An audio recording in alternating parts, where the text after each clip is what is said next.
یہ فرمایا کہ لو کان فیہما آلہۃ الا اللہ لفسدتا فسبحان اللہ رب العرش عما یصفون۔ اللہ تعالیٰ نے ایک دلیل دی ہے کہ اللہ ایک کیوں ہے۔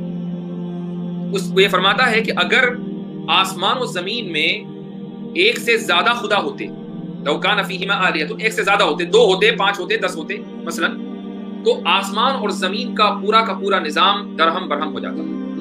لیکن آسمان اور زمین کا نظام درہم برہم نہیں ہوا، لہذا ثابت ہوا کہ خدا ایک ہے، ایک سے زائد نہیں ہے۔ یہ اللہ تعالیٰ نے دلیل دی ہے، بہت آسان الفاظ میں، ہر ایک کو دلیل سمجھ میں آ سکتی ہے، لیکن میں تھوڑا سا آپ کو اور اس کو لاجیکلی بتاتا ہوں، حالانکہ اس کے بعد مزید کسی چیز کی گنجائش نہیں ہے، لیکن ہر طرح کے لوگ ہوتے ہیں تو اس لیے میں تھوڑا سا اس کے اندر لاجک ایڈ کر کے آپ کو بتاتا ہوں۔ عبداللہ کا موومنٹ اور اس کا اسٹل ہونا، یہ آپ ایگزامپل لیجئے۔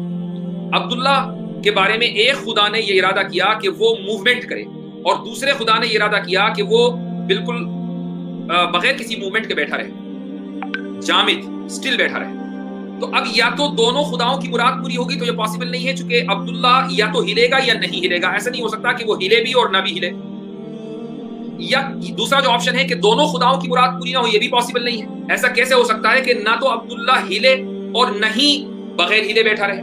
بھائی یا تو موومنٹ ہوگا یا ایک آدمی بغیر موومنٹ کے ہوگا، یعنی نہ تو موومنٹ ہو اور نہ ہی سکون ہو، یہ کیسے ہو سکتا ہے؟ دونوں میں سے ایک چیز کا ہونا ضروری ہے، دوسرا آپشن بھی غائب ہو گیا۔ اب تیسرا آپشن بچا کہ ایک خدا کا ارادہ پورا ہو اور دوسرے خدا کا ارادہ پورا نہ ہو۔ مثلا جو خدا چاہ رہا ہے کہ عبداللہ ہلے، اس خدا کی مراد پوری ہو اور عبداللہ ہلے، اور جو خدا چاہ رہا ہے کہ عبداللہ نہ ہلے، اس کی مراد پوری نہ ہو۔ لہٰذا جس خدا کی مراد پوری نہیں ہوئی وہ خدا عاجز ہوا۔ عاجز کسے کہتے ہیں؟ عاجز کہتے ہیں incapable of doing some thing, یعنی جو کسی کام کو نہ کر پائے، تو وہ خدا عاجز ہوا۔ اور جس خدا کی مراد پوری ہوئی وہ خدا قادر ہوا۔